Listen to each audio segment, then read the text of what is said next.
to see the patterns and feel the oneness.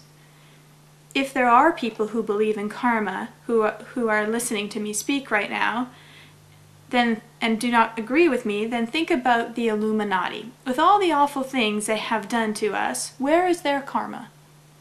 We are told that you must do good things to others if you want good things for yourself. It can be seen as a bit of a fear tactic rather than to just be good because you can, and that is what in fact you are, and to just be good for the sake of being good, as when others smile, so do you.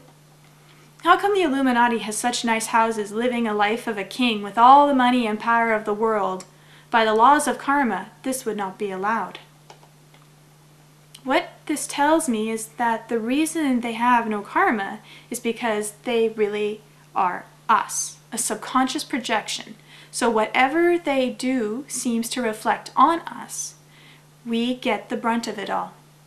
The more we throw our anger and hate at them, the stronger they get and the weaker we get. We are feeding them. This is just like my dream of the old lady. She was a microcosm representation of the Illuminati.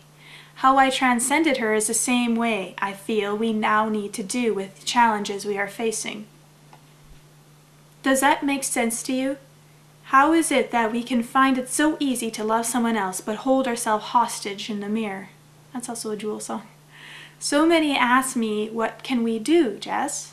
To this I say, the more we are aware of our own inner relationships and patterns and change them in our lives by the law of the mirror, they too will have to change. Here's an example.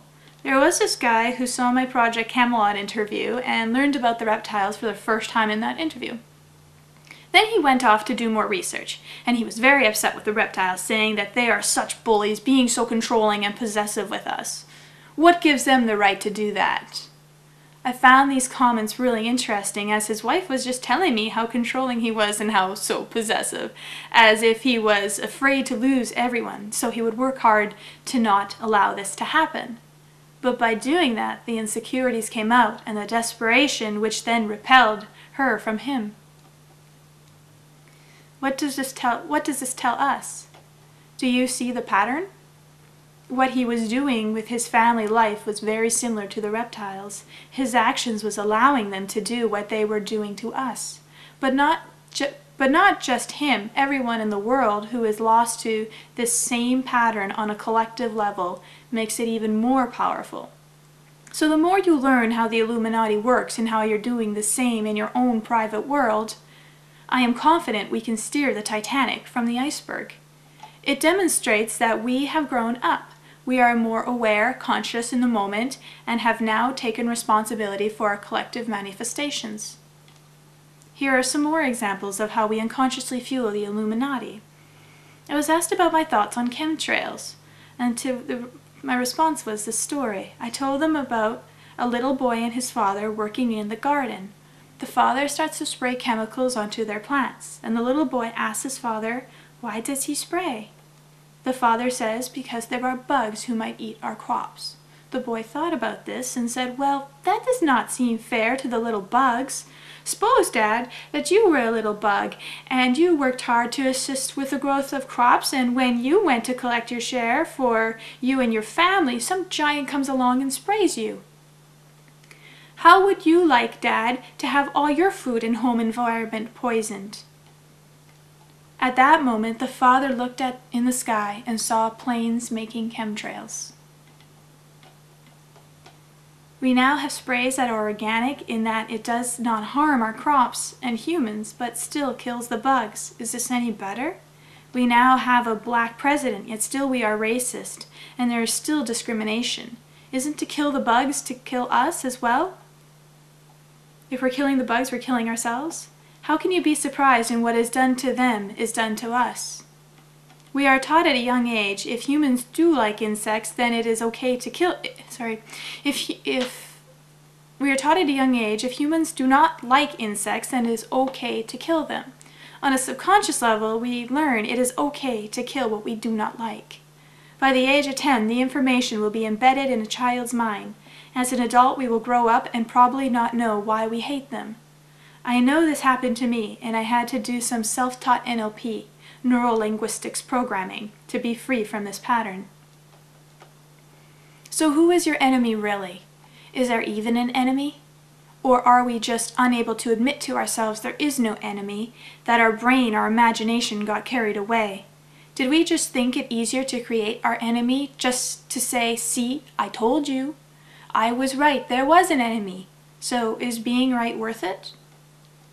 If you want to know what you can do about the forces that bring discord, and we know their addiction is fear and misery, then why should we make such excuses to allow ourselves to stay in those states?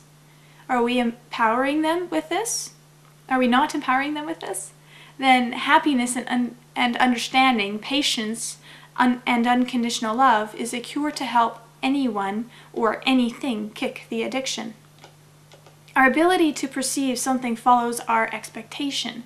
What we hear and remember about us also depends on the psychological factor, and facts tend to bend themselves around our beliefs. Inner circuits build on the myth of our separation, intermingled with the notions of the enemy as a robotic, malevolent control, what we let in, what we recall, and what conclusions we draw. We have polluted our soil, water, air, every household and institution. Are we not mimicking the so-seeming enemy, having become the deadly ones who infest places and operate by automatic reflex? We should be aware that it isn't easy to see any creatures or even the human race without having preconceived ideas about it. When we do, however, we open ourselves to the most vital and significant facts arising out of the moments. It's known as beginner's mind, a state of dynamic receptiveness that meditators seek. Zen masters teach that this state of mind is a space or attitude from which all wisdom arises, and it takes practice to achieve. Since we are most praised for having answers, we usually have ideas and beliefs about everything. It is a way to ward off the unknown, but we lose a deep feeling connection to the other creatures and beings when we trade the mystery of their existence or aliveness for a neat bundle of classifications and summaries of explanations. We also lose our ability to see accurately and respond appropriately when we attribute dark motives to another and create enemies. How sad. So unless we develop an inner ecology to stop us from acting out our dark fantasies, we will become increasingly isolated and continue to infect, pollute, and poison the world in an attempt to eradicate what we perceive as evil. How can we be surprised if the same is done to us? To me, the Illuminati seems to be the tough love parent that when they find out that their child is smoking, they say, fine, you want to smoke? Then have 10 packs straight and let's see if you still want to smoke. Or in our case, you want war? I will give you so much war and chaos you will be sick of it. After a while, we will get bored of our video game. Playing it over and over makes us eventually desire for a new game. To me, our star family fly by our world and see the games we're playing. Oh, duality, boring, and so old school. Let me know when you're more mature and ready to play another game. And I was thinking about Britney Spears, and the poor girl has been used so much by the Illuminati, and she is sad. I can see it in her eyes.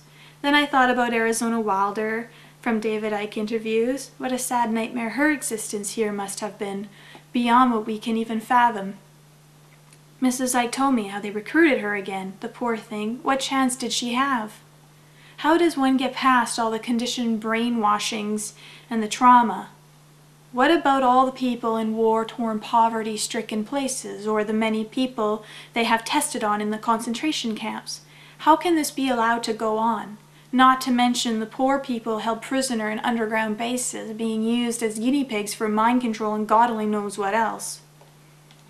I feel by people who hear this information and do not believe it, in a sense allow it to go on.